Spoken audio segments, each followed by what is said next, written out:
అందరికీ నమస్కారం. ప్రారంభించే ముందు గురువుగారి పత్రి గారికి ఒక్కసారి మనం ధన్యవాదాలు చెప్పుకుంటూ కార్యక్రమం ప్రారంభిద్దాం. గత 17, 18 ఎపిసోడ్ల నుంచి పార్ట్ల నుంచి ఒక విషయం మీద చెప్పుకుంటున్నాం. ఈరోజు 19వ పార్ట్. ఏమిటి టాపిక్ అంటే పత్రి గారు చెప్పినటువంటి విషయం. ఆత్మజ్ఞాన లక్షణాలు ఎలా ఉంటాయి అన్న దాని మీద ఎన్నో విషయాలు చెప్పారు. అందులో ఈ పాయింట్ ఏమిటి అంటే ఆత్మజ్ఞాని శరీరాన్ని పుణ్యక్షేత్రాలకు తీసుకువెళ్ళడు. ఆత్మను దర్శించడానికి శరీరంలోనికి వెళ్తాడు. ఆ పాయింట్ మీకు చెప్పుకుంటూ ఎందుకు తీసుకువెళ్ళడు ఆత్మజ్ఞాని? అజ్ఞాని తీసుకెళ్తాడు. దాని అర్థం ఏంటంటే అజ్ఞాని తీసుకెళ్తాడు. మరి ఆత్మజ్ఞాని ఎందుకు తీసుకెళ్ళడు, అజ్ఞాని ఎందుకు తీసుకెళ్తాడు అన్న దాని మీద ఇప్పుడు మనం తెలుసుకుంటున్నాం. కారణం ఏంటంటే అజ్ఞానికి దైవం గురించి అవగాహన లేదు. కానీ ఆత్మజ్ఞానికి దైవం గురించి అవగాహన ఉంది. అంచేత అవగాహన లేని అజ్ఞాని ఈ గుళ్ళకు, ఈ పుణ్యతీర్థాలకు తీసుకువెళ్ళడమే కాదు, మరి ఈ పూజలు, ఆరాధనలు ఇవన్నీ చేస్తూ ఉంటాడు. నోములు, వ్రతాలు ఇలాంటివన్నీ. కానీ ఆత్మజ్ఞానికి ఆ దైవం గురించి అవగాహన ఉంది కాబట్టి ఆ పనులేమీ చేయడు. ఎంతసేపు ఆ అవగాహన తోటి తాను ఏం చెయ్యాలో అదే చేస్తాడు. శరీరంలోని తీసుకెళ్తాడు అని చెప్పాం. కారణం ఏంటంటే విగ్రహము దేవుడు కాదు, ఆత్మే దేవుడు అన్న విషయం ఆత్మజ్ఞానికి తెలుసు, అజ్ఞానికి తెలియదు. అజ్ఞాని ఎంతసేపు ఆ విగ్రహమే, ఆ ఫోటోవే, ఆ ప్రతిమే, మరి దైవం అనేటువంటి భావంలో ఉంటాడు. అందుకే దైవాన్ని పూజిస్తున్నాను అనే భావంతో ఆ పనులన్నీ చేస్తాడు. కానీ ఆత్మజ్ఞాని నవ్వుకుంటాడు. ఎందుకంటే వాడికి తెలుసు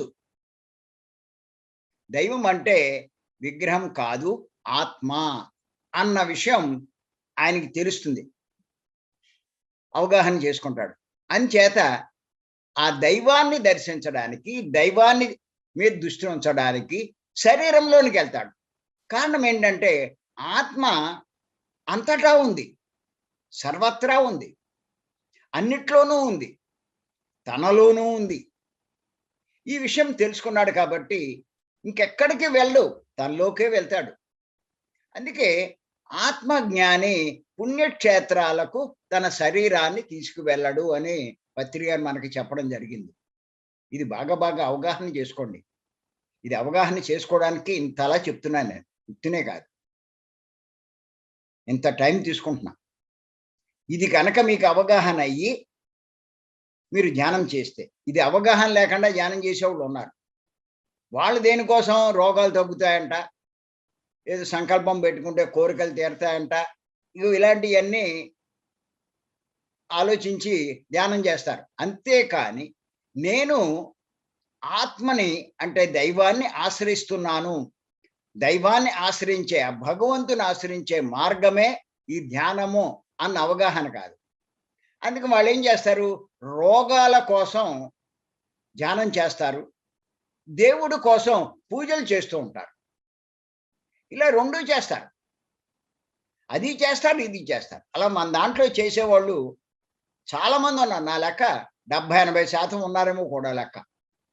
కానీ ఇలాంటి దాని వల్ల వాళ్ళకి ఏ ప్రయోజనం లేదు, ఏ ఫలితము ధ్యానంలో పొందలేరు. ఎన్ని సంవత్సరాలు ధ్యానం చేసినా వాళ్ళకి ఏమి ఉపయోగం లేదు, ఏమి ఎదగరు, ఏమీ వాళ్ళ ఇంప్రూవ్మెంట్ ఉండదు. ఏదో పుస్తకాలు చదివి, అవి చదివి ఏయో కొన్ని విషయాలు తెలుసుకుంటారు తప్ప వాళ్ళకి ఈ విషయాలేమీ అవగాహన కాదు. అంచేత ఎవడు అసలైన లాభాలు పొందుతాడు అంటే ఎవరైతే ఈ సత్యాన్ని తెలుసుకుని, అంటే ఆత్మే సత్యమని, ఆత్మే భగవంతుడని ఆ సత్యాన్ని తెలుసుకుని ఆ భగవంతుని ఆశ్రయించడానికి శరీరంలోనికి వెళ్తాడో వాడు ఎన్నో లాభాలు పొందుతాడు, ఎంతో జ్ఞానాన్ని పెంచుకుంటాడు, బుద్ధి వికసింపజేసుకుంటాడు, కర్మలు రహితం చేసుకుంటాడు, మరి చివరికి మోక్షం కూడా పొందగలుగుతాడు. అది. కానీ అజ్ఞానంలో ఉండి ఆత్మను వదిలేసి, భగవంతుని వదిలేసి బొమ్మనే పట్టుకుంటే వాడు ఎన్నాళ్ళకి అలాగే ఉంటాడు. వాళ్ళలో ఏ మార్పు రాదు. అజ్ఞానంలో ఉన్నవాడికి దుఃఖం కలుగుతూ ఉంటుందని చెప్పుకున్నాం. ఆత్మజ్ఞానికి దుఃఖం కూడా ఉండదు. ఎందుకు? భగవంతుడు పట్టుకున్న వాడికి దుఃఖం ఎందుకు ఉంటుంది? ఆత్మను ఆశ్రయించిన వాడికి దుఃఖం ఎందుకు ఉంటుంది? ఉండదు. అంచేత మనం కూడా ఈ అజ్ఞానంలోంచి బయటపడి జ్ఞానవంతులై భగవంతుడు ఎవరో తెలుసుకుని దానికి అనుగుణంగా మనం సాధనలు చేస్తే చాలా గొప్ప స్థితికి చేరుకుంటాం. అది. అంచేత ఏంటంటే మరి ఇక్కడ ఏం చెప్పుకుంటున్నామంటే అర్థం అవడానికి అసలు భగవంతుడు అంటే ఎవరు? ఆయన లక్షణాలేంటి? ఈ లక్షణాలన్నీ మరి విగ్రహంలో ఉన్నాయా? లేకపోతే ఆత్మలో ఉన్నాయా? అని ముందు తెలుసుకోవడానికి మనం చర్చించుకుంటున్నాం గత 3-4 క్లాసుల నుంచి. ఎందుకంటే ఊరికే మనం నోటితోటంటే సరిపోదు. ఒక్కసారి వింటే లాభంలా. పత్రికలు మనకు అస్తమానం చెప్తారు. ఏమంటారంటే వి ఆర్ ఆల్ గాడ్స్ అంటారు. మనమంతా దేవుళ్ళమంటారు. ఎంతమందికి దీని మీద నమ్మకం ఉంది చెప్పండి? చెప్తున్నాడు ఆయన. కానీ తెలుసుకున్నారు. కానీ వాళ్ళకి అర్థం కాలేదు. అవగాహన కలగల. నేను దేవుణ్ణేటి? నేను దేవుణ్ణి అవుతే మరి నాకే శక్తులు ఏమున్నాయి? మరి నాకు కష్టాలు ఎందుకు వస్తాయి? నా దగ్గర మహత్యాలు ఏమైనా ఉన్నాయా? మరి దేవుడు అయితే అన్నీ ఉంటాయి కదా. ఊరికైనా అలా అంటాడు అంతే కానీ మనని పొగడ్డానికి. నిజంగా మనం దేవుళ్ళమేటి అనే అభిప్రాయంలో యథావిధిగా వాళ్ళు చేస్తూ ఉంటారు. వాళ్ళు అంత చెప్పినా అర్థం కాదు వాళ్ళకి. అరే ఆయన చెప్తున్నారు అంటే అందులో ఏదో సత్యం ఉంది, లేకపోతే ఎందుకు చెప్తారు? మరి మనము దేవుళ్ళు అంటున్నాడైనా మనం ఎలా దేవుళ్ళు అవుతాం అన్న దాని మీద అధ్యయనం చేయాలి. తెలుసుకున్న వాళ్ళ సందేశాలు వినాలి. లేకపోతే ఈ భగవద్గీత, ఈ ఉపనిషత్తులు ఇలాంటి గ్రంథాలు చదవాలి. వాటి ద్వారా ఈ పత్రిక గారు చెప్పినటువంటి ఈ సత్యాన్ని తెలుసుకునే ప్రయత్నం చేయాలి. అప్పుడు మీలో గొప్ప మార్పు వస్తుంది. లేకపోతే ఏ మార్పు రాదు, ఉపయోగం లేదు. ఆ జన్మ వేస్ట్ అవుతుంది. వచ్చి కూడా సాధించలేకపోతారు. అంత దురదృష్టవంతుడు ఎవడు ఉండడు. ఈ జ్ఞాన మార్గంలోకి రాకపోతే అది వేరే సంగతి. వచ్చినా కూడా ఏం ఉపయోగం లేదు. అంచేత మరి అసమర్షి కాదండి. సరే అండి, మేము ఎంత ఆలోచిస్తున్నాం మాకేమీ ఎక్కట్లేదు అంటే దానికి కారణం ఉంది. ఏమిటంటే మీ బుద్ధి వికసింపకపోవడం. నేను మొదటి నుంచి చెప్తున్నాను. మీరు అనుకుంటారు నాకే బుద్ధి లేకపోవడం ఏంటి, బుద్ధి వికసించకపోవడం ఏంటి. ఒక్కొక్క పాయింట్ని మీరు ఎంత లోతుగా ఆలోచించగలిగితే, పత్రి గారు ఒక కోణంలో చెప్తారు, మనం ఇంకో కోణంలో తెలుసుకోగలగాలి దాని అర్థాన్ని. అలా ఒక్కొక్క మహానుభావుడు ఒక్కొక్క కోణంలో చెప్తారు. మరి అలా మనం కూడా చెప్పగలగాలి.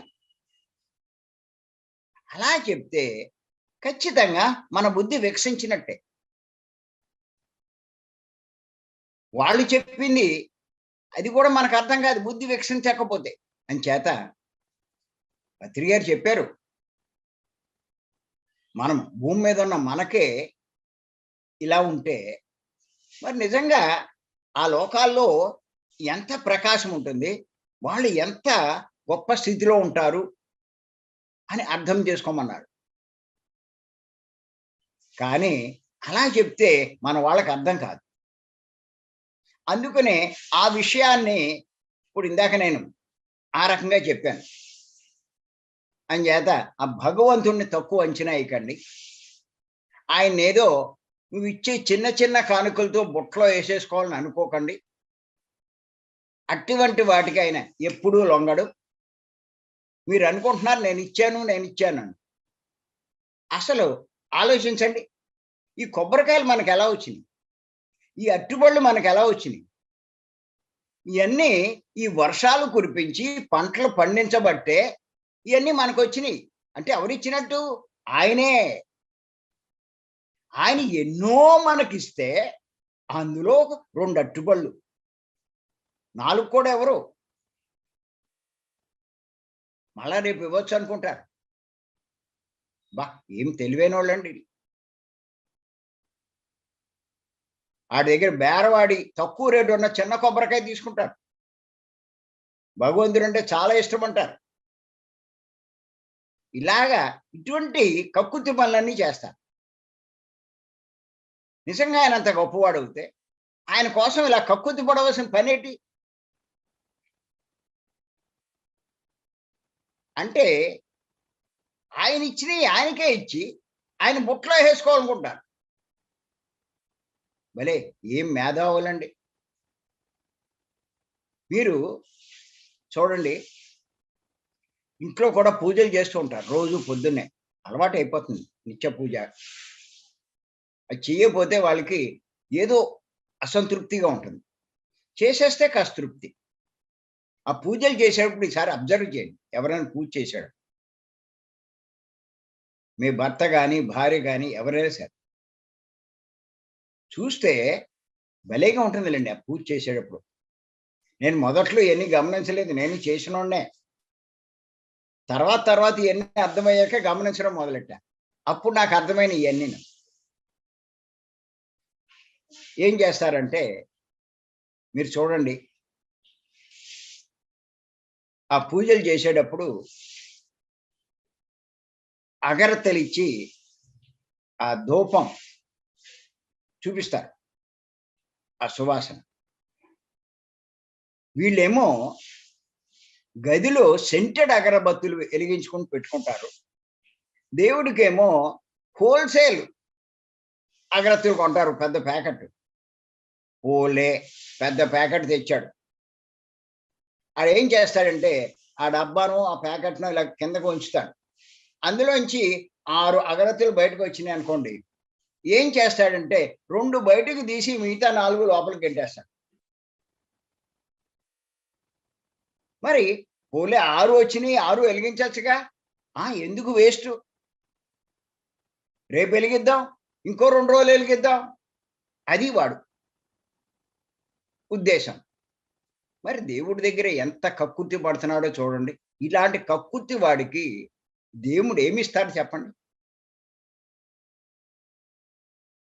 దేవుడిని అర్థం చేసుకోడు. దేవుడి గురించి అవగాహన చేసుకోడు. దేవుడెవరో తెలీదు. ఆయన ఎక్కడుంటాడో తెలీదు. ఆయన ఏం కోరుకుంటాడో తెలీదు. దేనికి ఆయన వశుడవుతాడో తెలీదు. ఎంతసేపు ఇయన్నీ చేస్తూ నేను ఇన్ని చేస్తున్నాను కాబట్టి ఆయన నాకు ఇష్టం అంటాడు. తనకాయన ఇష్టమే. ఆయనకి తాను ఇష్టుడయ్యాడా? ఇది ఆలోచించడు. ఆలోచించండి. దేవుడు మీకు ఇష్టమైతే సరిపోతుందా? లేకపోతే మనం ఆయనకి ఇష్టలవ్వాలా? ఎవడి జీవితం ధన్యమవుతుందంటే భగవంతునికి మనం ఇష్టలైనప్పుడే మన జీవితం ధన్యమవుతుంది. ఇది తెలుసుకోండి. ఈ విషయము తెలీదు. ఆయనకి ఇష్టలవ్వాలంటే ఏం చేయాలో కూడా తెలీదు. అంచేత ఇవన్నీ తెలుసుకోవాలి దైవం విషయంలో. ముమ్ముడు వరం బాల్య ఉత్తినే చెప్పలా. కోటి సూర్యుల కాంతి కలిగిన వాడు ఆ భగవంతుని ఎన్ని తెలివితేటలు నీకే ఎన్ని ఉంటే నువ్వేం ఆయన సృష్టించలా. ఆయనే నిన్ను సృష్టించాడు, నిన్ను కాదు నీలాంటి వాళ్ళని 84 లక్షల రకాలని సృష్టించాడు. మరి ఆయన మేధస్సు ఎంత ఉంటుంది? నీ శరీరంలో ఉన్న భాగాలన్నీ ఇన్ని అమరికలు చేసి ఇన్ని చేసి ఈ సృష్టి చేయగలిగాడు అంటే ఆయన ఎంత మేధావండి. ఆయన అట్టుబళ్ళు కొబ్బరికాయలతో వశం చేసేసుకుంటావా? అబ్బా ఏం తెలివైనోడే బాబు నువ్వు. నేను కూడా గమనిస్తున్నాను చాలా మందికి ఈ జుట్టు కొంచెం చుండ్రట్టి ఇవన్నీ పడుతుంది. అప్పుడు ఈ జుట్టు అంతా తీసేస్తే మళ్ళా ఒత్తుగా వస్తుంది. అందుకని చెప్పి ఏం చేస్తాడంటే ఈ జుట్టుని మొక్కేస్తాడు. మరి జుట్టుని మొక్కుతున్నాడు కానీ ఓ ఏలును కానీ కాలును కానీ మొక్కుతాడా? చచ్చినా మొక్కడు. ఏం చేత? ఏలు ఇచ్చేస్తే మళ్ళా రాదు, జుట్టు ఇస్తే ఇంకా ఒత్తుగా వస్తుంది అందంగా. బా ఏం మేధావులండి వీళ్ళంతా. క్యూ కట్టి మరీ ఇస్తారు. అది సరే, ఏదైతే ఇప్పుడు మనం కొన్ని విషయాలు తెలుసుకుందాం. దైవం గురించి తెలుసుకోవాలి. మరి తెలియకపోతే ఇలాగే అజ్ఞానంలో ఎన్నో పనులు చేస్తూ ఉంటాం. అది మరి దైవం ఆయనకు రాగద్వేషాలు ఉండవు, గుర్తుపెట్టుకోండి. మనం 22వ పాయింట్ మనం రాసుకున్న వాటిలో ఆయనకు రాగద్వేషాలు ఉండవు. అంటే ఎవరి మీద అనురాగం ఉండదు, ఎవరి మీద ద్వేషం ఉండదు. అంటే ఎవరి పట్ల శత్రుత్వం ఉండదు, ఎవరి పట్ల మిత్రత్వం ఉండదు. ఆయనకు అందరూ సమానం. అంటే పూజ చేసిన వారిని ఒక రకంగా, చేయని వారిని ఇంకొక రకంగా చెయ్యడు అని అర్థం. చాలా మందికి పూజ చేయకపోతే ఆయన కోపం వస్తుందేమో అని భయపడతారు. రోజు చేస్తారు అలవాటు ప్రకారం. ఏదైనా ఒక రోజు మానేయవలసి వస్తే లోపల చాలా శంక, ఏమో దేవుడు కోపం వస్తుందేమో అని. రోజు గుడికి వెళ్తాడు, ఒక రోజు గుడికి వెళ్ళకపోతే లోపల శంక. గుళ్ళో రోజు కొబ్బరికాయ ఇస్తాడు, ఓ రోజు కొబ్బరికాయ ఇవ్వలేదు అనుకోండి, వాడికి శంకే, దేవుడు కోపం వస్తుందేమో. రోజు డిబ్బీలో 10 రూపాయలు వేస్తాడు, ఆ రోజు జేబులో వేసుకురాలేదు, వేయలేదు అని చేత మళ్ళా భయమే, దేవుడు కోపం వస్తుందేమో, రోజు వేసేవాడిని అని చేత మర్నాడు వేస్తాడంటే దాన్ని పెనాల్టీ కట్టి ఆ రోజు 10, ఈ 10 వేయలేదు కాబట్టి నిన్న ఇంకో 10 కలిపి మొత్తం 30 రూపాయలు వేస్తాడు. అప్పుడు కానీ అది తృప్తి ఉండదు. ఇలాంటి పనులన్నీ చేస్తారు. అంటే ఆయనకి ఇలాంటివి చెయ్యకపోతే కోపం వస్తుందేమో అని చెప్పి భయం. కానీ ఆయన ఇటువంటి ఏమీ పట్టించుకోడు, గుర్తెట్టుకోండి. పూజ చేసిన వారిని ఒక రకంగా, కానుకలు ఇచ్చిన వారిని ఒక రకంగా, ఎక్కువ ఇచ్చిన వారిని ఇంకెక్కువగా. ఆ పని చేసేది మీ గుళ్ళో పూజారి చేస్తాడు. నువ్వు 100 రూపాయలు రోజు వచ్చినప్పుడు ఓ 200 ఆయన చేతిలో పెట్టావనుకోండి, అందరినీ పక్కకు గంటి ఆయన ఎదర తీసుకొస్తాడు. ఎవడైతే ఏమీ ఇవ్వకుండా వస్తాడో ఆయన పక్కకు గండేస్తాడు, తప్పుకో అంటాడు. ఇచ్చిన వాళ్ళని చాలా స్పెషల్గా ఉంటుంది ట్రీట్మెంట్. అది మానవుల విషయంలో జరిగేది, దైవానికి అయ్యేమీ లేదు. ఇది గుర్తుపెట్టుకోండి. ఇటువంటివి లేనివాడే దైవం. దైవం యొక్క లక్షణాలు. ఈ లేక మనం ఈ అవగాహన లేక దైవం గురించి భయపడతాం. ఇందులోకి వచ్చి ఇవన్నీ తెలుసుకున్న వాళ్ళు కూడా పూజ మానడానికి భయపడతారు. అలాగే తెలుసు, ఆత్మే దేవుడని కూడా తెలుసు, అన్ని విన్నారు, అయినా పూజ మానలేరు. ఎందుకంటే భయం, దైవభీతి. గుర్తుపెట్టుకోండి, ఏ మానవుడికి దైవభీతి ఎక్కల. దైవం ఎవ్వరికీ హాని చేయడు. హాని చేస్తే ఆయన దైవమే కాదు. ఈ పాయింట్ గుర్తుపెట్టుకోవాలి. దైవం వల్ల ఎవ్వరికీ హాని జరగదు. హాని చేశాడు అంటే వాడు దైవమే కాదు.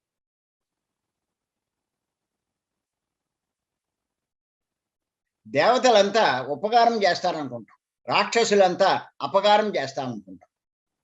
దేవతలే ఉపకారం చేస్తే దేవుడు ఎందుకు హాని చేస్తాడు? దేవుడికి భయపడవలసిన పని లేదు. విచిత్రం ఏంటంటే మానవుడు దేనికి భయపడాలో దానికి భయపడ్డాడు, అక్కర్లేని దానికి భయపడతాడు. నిజంగా మానవుడు దేనికి భయపడాలి? పాపం చేయడానికి భయపడాలి.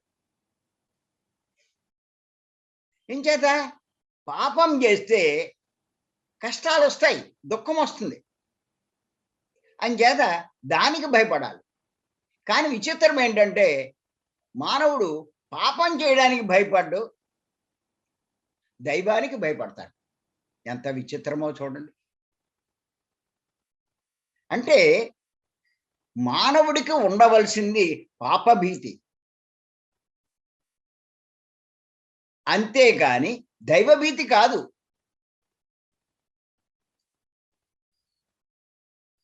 దైవం గురించి తెలుసుకుంటే ఇది అర్థమవుతుంది. అంచేత పాపాలు చేయడానికి భయపడకూడదు. విచిత్రం ఏంటంటే రివర్స్ మానవుడు. అజ్ఞానంలో ఉంటే అంతా రివర్సే. పాపాలు చేయడానికి భయపడ్డు, యథేచ్ఛగా చేస్తాడు, ధైర్యంగా చేస్తాడు, కానీ దేవుడికి భయపడతాడు. ఎంత విచిత్రమో చూడండి ఇది. అంచేత గుర్తుపెట్టుకోండి, దైవం యొక్క లక్షణాల్లో ఒక ముఖ్యమైన లక్షణం ఏమిటి అంటే ఆయన రాగద్వేషాలు లేనివాడు. ఈ విషయం తెలుసుకోవాలి ప్రతి ఒక్కళ్ళు. దైవం రాగద్వేషాలు లేనివాడు. కావంటే పెద్ద అక్షరాలతో రాసుకోండి, ఒక్కొక్క పాయింట్ దేవుడు. ఊరికే చదివేస్తే ఏం లాభంలా, అందులో ఎంత లోతు మీనింగ్ ఉంది. ఎన్ని ఒక్కోటి అవగాహన రావాలి. అలా అవగాహన చేసుకున్నవాడే ఆత్మజ్ఞాని. ఆత్మజ్ఞాని అంటే ఆత్మను అవగాహన చేసుకున్నవాడు, ఆత్మ గురించి తెలుసుకున్నవాడు, ఆత్మే దైవం అన్న సంగతి తెలుసుకున్నవాడు, వాడే ఆత్మజ్ఞాని. ఎంత ఎక్కువ తెలుసుకుంటే ఆత్మ గురించి వాడంత గొప్ప జ్ఞాని. అందుకే పత్రి గారు చెప్తారు, ఈ జ్ఞానుల్లో కూడా రకాలు ఉన్నాయంట. ప్రజ్ఞాని, జ్ఞాని, ప్రజ్ఞాని, మహాజ్ఞాని, విజ్ఞాని, బ్రహ్మజ్ఞాని, ఇలాగా ఎన్నో గ్రేడ్లు ఉన్నాయి. ఎంత అవగాహన పెరుగుతుంటే ఆయన స్థాయి పెరుగుతూ ఉంటుంది. అదే పత్రి గారు చెప్తారు. అంచేత కనీసం కొంతైనా ఆత్మ గురించి అంటే భగవంతుని గురించి తెలుసుకునే ప్రయత్నం చేయాలి. మన మూఢత్వాలు వదలాలి, మూఢ ఆచారాలు వదలాలి. దానికి జ్ఞానం సంపాదించుకోవాలి, దానికి బుద్ధి వికసింప చేసుకోవాలి, దానికి తీవ్ర ధ్యాన సాధన చెయ్యాలి, సాత్వికమైన శాకాహారం తీసుకోవాలి. ఎంత లింక్ ఉందో చూడండి. ఎక్కడి నుంచి మొదలెడితే ఎక్కడికి వెళ్తామో చూడండి. ఈ రెండూ చేయకుండా ఏం లాభంలా. ఏదో కాసేపు కళ్ళు మూసుకుని చాలా మంది తెగ చెప్పేస్తారు అనుభవాలు. కొంతమంది కొత్త వాళ్ళకి ఏంటంటే వీళ్ళకి ఏ అనుభవాలు రావు, కంగారు పడిపోతారు. వాళ్ళకి అన్ని వచ్చేసినాయి, మాకేమీ రాలేదు. నేను అందుకే అనుభవాలను అంత ఎంకరేజ్ చేయను. మిగతా వాళ్ళని డిస్కరేజ్ చేసినట్టు అవుతుందని చెప్పి ఎంకరేజ్ చేయను. చెప్పమంటే మనోళ్ళు చెప్పేస్తారు ఎన్నైనా. కానీ ఈ గైడింగ్ మెడిటేషన్లో లైట్ వర్కర్స్ వీళ్ళంతా కూడా ఎక్కువ అనుభవాల మీద ఫోకస్ చేస్తారు. వాళ్ళు ఒక్కొక్కటి చెప్తుంటే వీళ్ళు ఏమనుకుంటారంటే వాళ్ళు సీనియర్లు అయిపోయారు, వాళ్ళకి అనుభవాలు వచ్చినాయి, నేను ఇంకా ప్రారంభంలోనే ఉన్నాను, నేను సరిగ్గా చేయట్లేదు అనుకుంటారు. అడుగుతారు వాళ్ళే మాస్టర్ని, ఏమంటే నాకు రావట్లేదు అంటే, నీ సాధన సరిపోవట్లేదమ్మా, నువ్వు సాధన బాగా పెంచుకో, కరెక్ట్ సాధన చెయ్యి అంటారు. వాళ్ళు చెప్పేది ఏదో కరెక్ట్ సాధన అన్నట్టు. వాడికి వచ్చింది అనుభవం కాదు, అది అనిపించింది. అనిపించడం వేరు, అనుభవం వేరు. అది అంచేత ఇవన్నీ తెలుసుకోవాలి మనం అసమర్షిగా. అంచేత ఈ ఒక్క పాయింట్ గుర్తుపెట్టుకోండి. భగవంతుడు రాగద్వేషాలు లేనివాడు, బండ గుర్తు. ఆయనకి మనమేమీ భయపడక్కర్లేదు. ఆయన ఏం చేశాడు అంటే సృష్టిలో ఒక నియమం పెట్టేశాడు, ఒక సిద్ధాంతాన్ని తయారు చేశాడు ఆయన. ఏమిటి ఆ సిద్ధాంతం అంటే కర్మ సిద్ధాంతం. అది అందరికీ సమానమే ఈ కర్మ సిద్ధాంతం అన్నది. వీడు వాడనే డబ్బు ఉన్నవాడికి, పదవి ఉన్నవాడికి, సీఎం అయినా అంతే, ప్రైమ్ మినిస్టర్ అయినా అంతే, సామాన్యుడైనా అంతే, అడుక్కునేవాడైనా అంతే, అందరికీ వర్తిస్తుంది. ఏమిటి ఈ కర్మ సిద్ధాంతం? ఏమిటి ఆ కర్మ సిద్ధాంతం? ఎవడు ఏది చేసుకుంటే అది పొందే, ఎవడు ఎంత చేసుకుంటే అంతా పొందే, ఎవడు ఎలాంటిది చేసుకుంటే అలాంటిది పొందే. ఈ సృష్టిలో అది ఏర్పాటు చేయడం జరిగింది. ఇంకా ఆయన ఎందుకు ఏలెట్టడం? అది ఆటోమేటిక్గా జరిగిపోద్ది. నువ్వు పాపం చేసావు, ఖచ్చితంగా దాని ఫలితం నువ్వు అనుభవిస్తావు. ఆ కోడి జాయింట్లు బాగా తిన్నావు, ఏదో యాక్సిడెంట్లో నీ జాయింట్లన్నీ ఇరిగిపోతాయి. ఆ రొయ్యల్ని వేడి నీళ్ళల్లో ఉడకబెట్టావు, ఏదో రోజు నువ్వు ఫైర్ యాక్సిడెంట్లో నీ ఒళ్ళన్నీ కాలిపోతాయి. ఏది చేస్తే అది అనిపిస్తాం. ఏమి చేయకపోతే ఏమీ రాదు. మనం మంచి చేస్తే, పుణ్యం చేస్తే ఆ ఫలితం వస్తుంది. అంతేగాని ఆయన సిద్ధాంతం ఎట్లా, కొబ్బరికాయలు ఇచ్చినోడికే, అందులో 11 కొబ్బరికాయలు ఇచ్చినోడికే ఈ నియమాలు సిద్ధాంతాలు ఏమి లేవు. 108 కొబ్బరికాయలు ఇచ్చినోడికే దొబ్బుదామని పాపం ఏం లేవు. చేసుకున్న వాడికి చేసుకున్నంత మహదేవ, అది ఆయన సిద్ధాంతం. అంచేతే ఏ గొడవ లేదు ఆయనకి, నిశ్చలంగా ఉంటాడు అలా. ఎవడేం చేసుకుంటే ఆయనకి నీ ఇష్టం.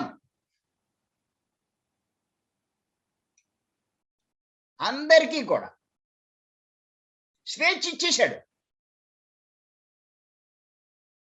పూర్తి స్వేచ్ఛ. నాయన నువ్వేది చేసుకుంటే అది పొందుతావు నాయన, నీ ఇష్టం. నువ్వు కోడి తినాలంటే శుభ్రంగా లొట్లేసి తిను, ఎవడో వద్దండు. కానీ నీ ఇష్టం అని చెప్పి దానికి కష్టం కలిగిస్తే దాని పర్యవసానం నువ్వు అనుభవించాల్సి ఉంటుంది. అది మటుకు గుర్తుపెట్టుకో. భగవద్గీతలో స్పష్టంగా చెప్పాడు ఈ విషయం ఆయన. కర్మణ్యేవాధికారస్తే మా ఫలేష్ కదాచన. నీకు కర్మ చేయడానికి నీకు అధికారం ఉంది, స్వేచ్ఛ ఉంది, నీ ఇష్టం, ఎప్పుడు కాదనడానికి లేదు. ఇప్పుడు మనం చెప్తాం, ఒరే ఆ కోడిని తినకండ్రా, ఆ మేకని చంపకండ్రా, నీకేంటి, నా ఇష్టం అంటాడు. నా ఇష్టం అంటాడు, ఇష్టమే, ఎవడు కాదంటాడు. సర్లేనైనా తిను, కొన్నాళ్ళకి నీకే తెలుస్తుందని ఆయన చెప్పాడు. కర్మ చేయడానికే నీకు అధికారం, ఫలితం నీ చేతిలో లేదు. ఫలితం అన్నది కర్మ సిద్ధాంతాన్ని బట్టి. చాలా మంది భగవంతుడు వేసిన శిక్షలు అనుకుంటారు. భగవంతుడు వేసిన శిక్షలు కాదు, భగవంతుడు ఏర్పాటు చేసిన కర్మ సిద్ధాంతం, దాన్ని బట్టి జరుగుతూ ఉంటుంది. మనకు అంటూ ఉంటారు కదా గవర్నమెంట్లో ఈ నాయకులు, చట్టం దాని బాని తాను చేసుకుపోతూ ఉంటుందని. మీకేం సంబంధం లేదు, చట్టమే అంటారు. అలాగే ఇది ఓ చట్టమే, భగవంతుడు ఏర్పాటు చేసింది. ఇక్కడ చిన్న చిన్న చట్టాలు చేస్తారు. భగవంతుడు విశ్వం అంతా కలిపి ఒక చట్టం తయారు చేశాడు, దానికి అనుగుణంగా జరిగిపోతాయి. ఆయనకి ఎందుకు ఇంకా అది. అంచేత చేసే విషయంలో చాలా జాగ్రత్తగా ఉండాలి. నువ్వు చెయ్యకూడని పనులు చేస్తే నువ్వు భయపడాలి, చెయ్యవలసిన పనులు చేస్తే భయపడవలసిన పనేమి లేదు. నువ్వు చెయ్యవలసింది చేయకుండా ప్రత్యేకించి స్పెషల్ కోరికలు కోరితే ఏం ప్రయోజనం లేదు. ఇంటికాడ రోజు కోళ్ళు తింటూ గుడికో కొబ్బరికాయ కొట్టే పట్టుకొచ్చేసి, నా పాపాలు క్షమించు తండ్రి, పాపం మళ్ళా తినేద్దామని. ఇంకా కొంతమంది చాలా తెలివైన వాళ్ళు, ముమ్మడివరం బాలే ఉత్తినాల్లా, వాళ్ళు ఏం చేస్తారంటే గుడికి వెళ్ళిన రోజున ఆ రోజు మాంసం తినరు. ఎంచేతంటే గుళ్ళో దేవుడు ఉంటాడు కాబట్టి ఆడు తినేసి కనుక వస్తే ఆయన ఆ వాసన పసిగడతాడేమో అని చెప్పి, నేను అమాయకుణ్ణి, నాకేం తెలీదు, నేనేమి చేయలేదు అని అక్కడ బిల్డప్ అన్నమాట. కానీ ఆయన ఏం తెలివి తక్కువడు కాదు. నువ్వు ఆ రోజు మాంసం మానేసి గుడికి వచ్చినా, నువ్వు ముందు రోజో తర్వాత రోజో ఇంటికాడ తిన్నది ఆయన తెలుసుకోగలడు. సర్వాంతర్యామి, సర్వవ్యాపి. పాపం ఏమి తెలియదని అనుకుంటావు. భగవంతుడిని తక్కువ అంచనా వేయకండి. మీరు అనుకుంటారు ఆయన గుళ్ళో పెట్టేశాం, తలిపేసాం, ఇంక మనకేం తెలియదు అనుకుంటారు. అబ్బా, ఇంక మనం బయట ఏం చేసుకున్నా పర్వాలేదు.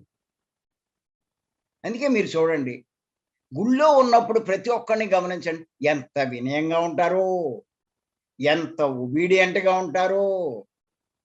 చూసేవాళ్ళు ఏమనుకుంటారంటే ఆ పట్టు పంచి ఇవన్నీ వేసుకుని, పైన ఏదో ఇది వేసుకుని ఎంత భక్తుల్లా ఉంటాడో. బయటికి వస్తే ఆయన విశ్వరూపం కనబడతాడు. ఇవన్నీ ఆయనకి తెలియవా? అంచేత ఆ గుళ్ళో పెట్టేశాం, పైగా కొబ్బరికాయ కూడా ఇచ్చేసాం, 11 కొబ్బరికాయలు ఇచ్చాం. ఇంకా మననేమి పట్టించుకోడు, మనం ఏం పాపాలు చేసినా ఆయన ఏమి నోట్ చేయడు, మనం ఎన్నైనా చేయొచ్చు. అబ్బా, అంచేత అర్థం చేసుకోండి, ఇవన్నీ ఆషామాషి కాదు. ఇది మరి ఇన్ని రకాలు మన తెలివితేటలు ప్రయోగిస్తే లాభం లేదు. ముందు భగవంతుడి గురించి అవగాహన చేసుకోవాలి. అదే నేను చెప్తున్నాను. ఊరికే చదువుకు వెళ్ళిపోతే మీకేమర్థమవుతుంది? ఒక్కొక్క పాయింట్‌లో మనం తెలుసుకోవాల్సింది, విశ్లేషణ చేసుకోవాల్సింది ఎంత ఉందో, దానిలోని అంతరార్థం ఎంతుంటుందో అది. అందుకే పాయింట్లు చదువుకెళ్ళిపోవడం వల్ల ఉపయోగం లేదని మళ్ళా నేను వివరించడం మొదలెట్టాను. ముందు ఒక 20 పాయింట్లు చెప్పుకున్నాం. తర్వాత ఓ 10 పాయింట్లు చెప్పుకున్నాం. ఆ 10 పాయింట్లు ఇప్పుడు వివరించుకుంటున్నాం. అది. చేత ఇయన్నీ అవగాహన ఉన్నాయి. సరే. 23 పాయింట్ ఏమిటంటే భగవంతుని గురించి. జగన్నాటక సూత్రధారుడు.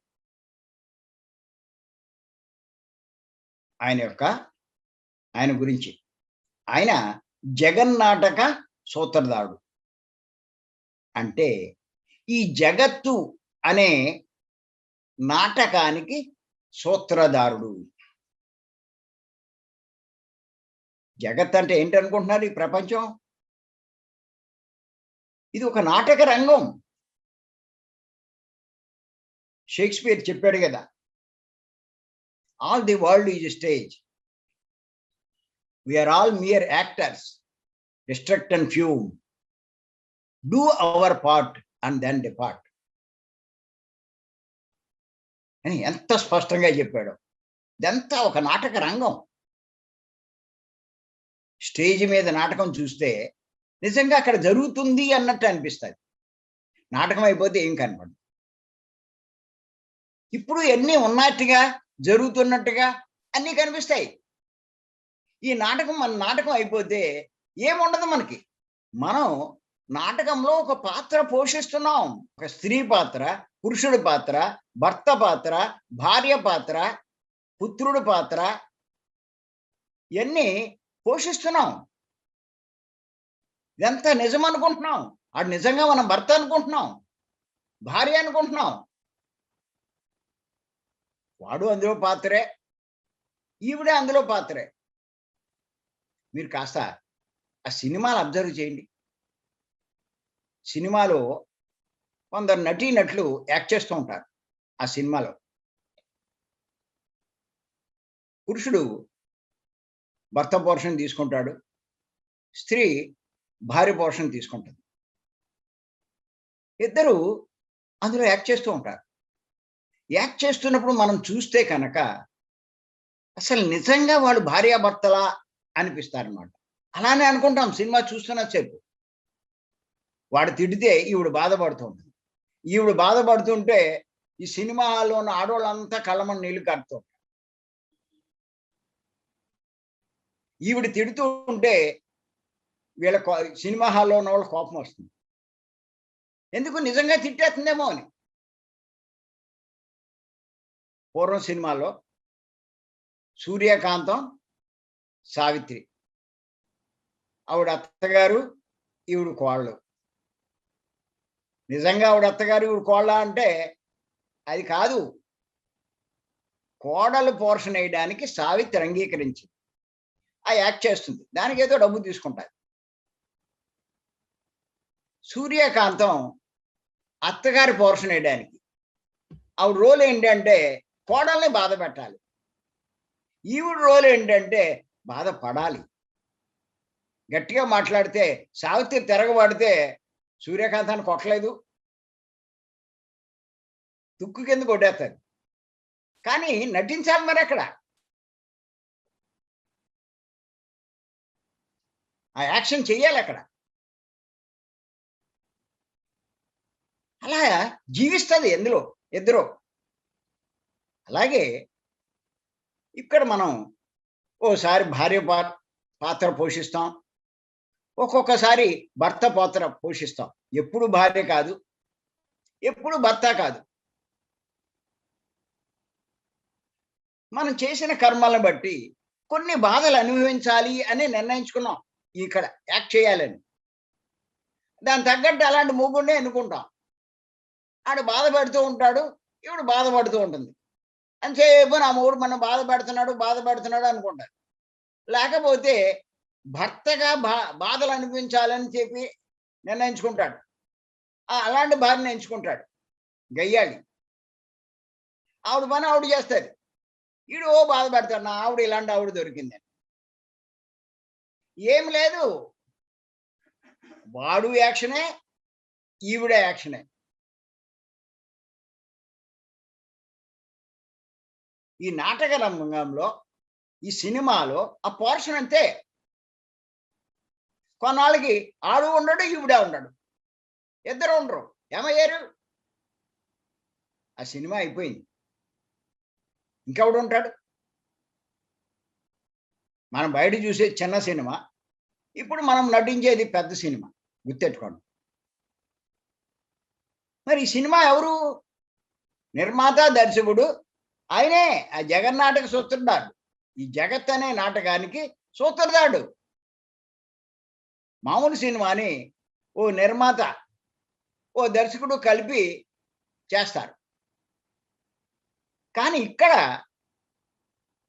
ఆ భగవంతుడు, అందుకే ఆయన్ని జగన్నాటక సూత్రధారుడు అంటారు. ఇదంతా ఒక నాటకం అని చెప్పి గుర్తెట్టుకోండి. ఆ భార్య నిజమైన భార్య కాదు, భర్త నిజమైన భర్త కాదు. మీరు చూడండి,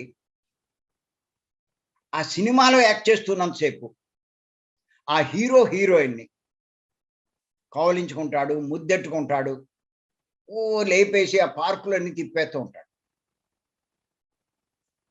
ఆవిడేం మాట్లాడదు. అలా జీవిస్తారు. ఆ రోల్ అది. ఆ సినిమా అయిపోయింది.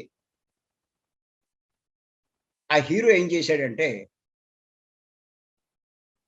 వాడికి మళ్ళా ఆవిడ ముద్దెట్టుకోవాలనుంది. ఆ సినిమాలో ముద్దెట్టుకొని ఇచ్చింది కదా అని చెప్పి దాని ఇంటికి వెళ్ళాడు. నువ్వు ఇంతకు ముందు ముద్దెట్టుకొని ఇచ్చావు కదా, ఇప్పుడు ముద్దెట్టుకోవాలని వచ్చాను, ముద్దెట్టుకుంటా అన్నాను. ల్యాంప మీద కొడతాది ఒకటి. అది సినిమా రా నాయనా, అందుకే ముద్దెట్టుకొని ఇచ్చాను, ఇక్కడ చేస్తానంటే ఎలా కుదురుతుంది దొబ్బదా. ఆ రోల్ అయిపోయింది నీది. అది అక్కడ వరకే. అందుకే చెప్తారు మనకి పురాణాల్లోంచి కూడా, పత్రి గారు చెప్తారు, అందరూ చెప్తారు. అభిమన్యుడు చనిపోతే విపరీతమైన దుఃఖానికి లోనయ్యాడు అర్జునుడు. కృష్ణుడి దగ్గర చాలా బాధపడ్డాడు. ఆయన నిందించాడు, నన్ను ఎక్కడికో తీసుకుపోయి ఈ రకంగా ఆయన చంపేశారు అందరూ కలిసి అని విపరీతంగా దుఃఖిస్తూ ఉంటే కృష్ణుడు చెప్పాడు, నువ్వు ఊరికే దుఃఖిస్తున్నావు, వాడేది నీ కొడుకు అన్నట్టుగా, ఒక్కసారి నిన్ను వాడు ఉండే లోకానికి పంపుతాను, వెళ్ళి నువ్వు కలిసి మాట్లాడాలి. అప్పుడు ఆయన వాడి సూక్ష్మ శరీరంలోంచి బయటికి తీసి ఆ లోకానికి వెళ్ళేట్టు చేశాడు. అక్కడ అభిమన్యుడు కనిపించాడు. కనిపిస్తే అర్జునుడు అన్నాడు ఆయనతో, బాబు నేను అర్జునుడిని, నీకోసం వచ్చాను అన్నాడు. అప్పుడు వాడు అభిమన్యుడు ఏమన్నాడంటే విచిత్రంగా చూశాడు. అసలు నువ్వెవరు అన్నాడు. నీ తండ్రిని కదరా అన్నాడు. నీలాంటి తండ్రులు ఎంతమంది ఉన్నారో ఇంతకుముందు, నువ్వు నాకు తండ్రి ఏంటి? అక్కడ ఇంక నా పనేమి లేదు, నా కొత్త పని ఏదో చేసుకుంటాను, నా పనిలో నేనున్నాను, నన్ను డిస్టర్బ్ చేయకన్నాడు. అప్పుడు బుర్ర తిరిగింది అర్జునుడు. ఎక్కడ? మహాభారత యుద్ధంలో అర్జునుడు తండ్రి, అభిమన్యుడు కొడుకు. ఆ పాత్ర అయిపోయింది ఆడికి. ఈయన ఇంకా పాత్రలో ఉన్నాడు. ఆ పాత్ర పోషించాడు గెస్ట్ ఆర్టిస్ట్ కింద వచ్చి అభిమన్యుడు. వెళ్ళిపోయాడు, ఇంకైపోయింది అది. ఇంకా నేను నీ తండ్రిని అంటే ఎలా ఒప్పుకుంటాడు? అలాగే ఇప్పుడు జీవితంలో కూడా భార్యాభర్తలు ఉండొచ్చు. ఇప్పటి వరకే, ఈ నాటకం వరకే, ఈ సినిమా వరకే. ఇది అయిపోతే ఇంకేం లేదు. చేత ఇవన్నీ తెలుసుకోండి. అసమాషి కాదు. భగవంతుని గురించి ఇలా ఎంత లోతుగా అవగాహన చేసుకుంటే మనకి అన్నీ తెలుస్తాయి. సరైన విధంగా జీవిస్తాం. జ్ఞానాన్ని పొందుతాం. దుఃఖంలోంచి బయటపడతాం. ఈ అవగాహన లేకపోతే ఎవరి దూరమైనా ఏడుస్తూ కూర్చుంటాం. ఏది జరిగినా బాధపడుతూ ఉంటాం. మనం కూడా చనిపోతామేమో అని భయపడతాం. ఎవడో సినిమాలో నటించేవాడు ఇంకా సినిమా షూటింగ్ చివరికి వచ్చేసిందని ఎవడు బాధపడ్డావు. అక్కడికే చచ్చిచ్చాడు, నటించాడు. ఇంకా డబ్బులు ఇచ్చుకుని పోదాం అనుకుంటాడు, అంతేకాని ఆడు ఇంకా సంవత్సరం పాటు తీస్తే బాగుంటుంది అనుకోడు. అలాగే మన పని అయిపోతే వెళ్ళిపోవడానికి చూస్తాం, కానీ ఇంకా ఉండాలని చూసేవాడు అంటే ఆడు మూర్ఖుడు, అజ్ఞాని.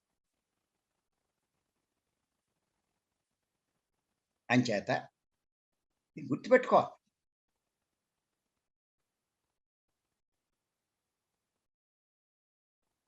మరి పత్రి గారు చెప్తారు,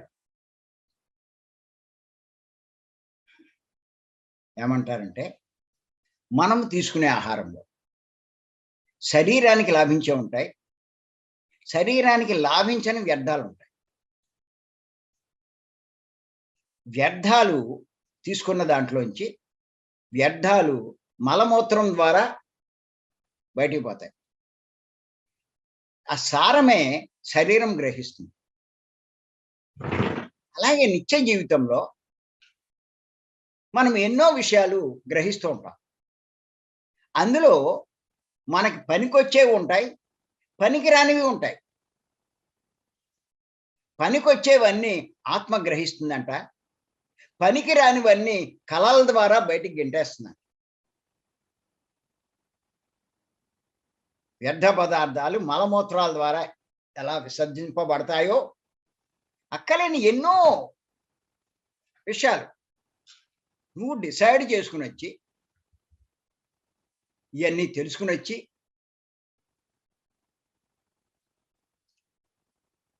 నేను ఈ రకంగా జీవిస్తాను, ఈ అనుభవాలు పొందుతానని చెప్పి ఇక్కడేమో నాకు కారు లేదు, గడుగుడ్డు లేదు, ఇంకెంతసేపు అదే దృష్టి.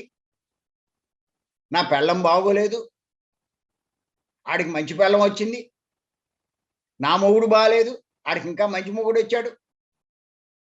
వీటి మీద దృష్టి పెడతారు. ఇవన్నీ పనికిరానివి, టైం అంతా వేస్ట్. వాడికి ఏది అవసరమో అది చూసుకోవాలి. ఇలాంటి వేస్ట్ అన్నీ లోపల పెట్టుకుని ఇదైపోతూ ఉంటాడు. మరి చెత్త అంతా ఏమవుతుందంటే ఆత్మ ఏం చేసుకుంటుంది ఈ చెత్త అంతా అని చేత ఈ చెత్త అంతా కళల రూపంలో బయటికి పోద్దంట. ఆ కారు కొనుక్కోవాలన్న సద్దా ఆ కళ్ళలో కారు కొనుక్కుంటాడు, కారు ఎక్కి తిరిగేస్తాడు, అందరికీ చూపిస్తాడు, ఎంతో సంతోషపడతాడు. ఇంకా ఆ కళ ద్వారా ఏమవుతుందంటే ఆడి కోరిక తీరిపోతుంది. అంచేత ఇంకా దాని మీద అంత బాధ ఉండదు ఆడికి. అంచేత పనికి రాని చెత్త విషయాల చెత్త కళల ద్వారా బయటికి విసర్జింపబడతాది. పనికి రాని ఆహారం మలమూత్రాల ద్వారా విసర్జింపబడుతుంది అని పత్రి గారు అద్భుతమైన సందేశం ఇచ్చారు. ఆహారంలో పనికొచ్చే సారం శరీరం గ్రహిస్తుంది. మనం గ్రహించిన విషయాల్లో జ్ఞానము ఇవన్నీ ఆత్మ గ్రహిస్తుందంట. అవి రికార్డ్ అయి ఉంటాయి. పనికిరందంతా రికార్డ్ ఎందుకు చేసుకుంటాడు? చేత గుర్తుపెట్టుకోండి, తెలుసుకోవాల్సిన ఎన్నో ఉన్నాయి. అంచేత భగవంతుని గురించి చాలా డీటెయిల్గా తెలుసుకోవాలి. ఎంత తెలుసుకుంటే లైఫ్లో మీరు అంత జ్ఞానం పొందుతారు, సరైన దారిలో పయనిస్తారు, ఆనందంగా జీవిస్తారు. చేతన ప్రతి ఒక్కరికి చెప్పేది ఏంటంటే ఇటువంటి క్లాసులు మిస్ కాకండి. రేపు పొద్దున మనకి లాక్డౌన్లో ఎన్ని అయిపోయాక భీమవరం క్లాస్ కూడా స్టార్ట్ చేస్తాం. తప్పకుండా అందరూ అటెండ్ అవ్వండి. ఎన్ని క్లాసులకెళ్తే మీరంత జ్ఞానవంతులవుతారు. దుఃఖంలోంచి బయటపడతారు. అది. సాధన బాగా పెంచుకుంటారు. అలాగే పుస్తకాలు, నేను రాసిన పుస్తకాలు, పత్రి గారు రాసిన పుస్తకాలు కంపల్సరీ తెప్పించుకోవాలి ప్రతి ఒక్కరు. చదవాలి. అది. నేను రాసిన పుస్తకాలు రూ. 1600 40 పుస్తకాలొస్తాయి. పత్రి గారు రాసినవి 50 పుస్తకాలు. వాటికి రూ. 750. అది. చేత అద్భుతమైన మార్గంలోకొచ్చాం. మరి ఈ మార్గంలో మనం గొప్పగా ఎదగాలి. జ్ఞానాన్ని పొందాలి. అనుభవాలు కాదు, జ్ఞానం. చేత ఈ అవకాశం ఇచ్చిన మీ అందరికీ నేను మరొక్కసారి ధన్యవాదాలు చెప్తున్నాను. Thank you. Thank you.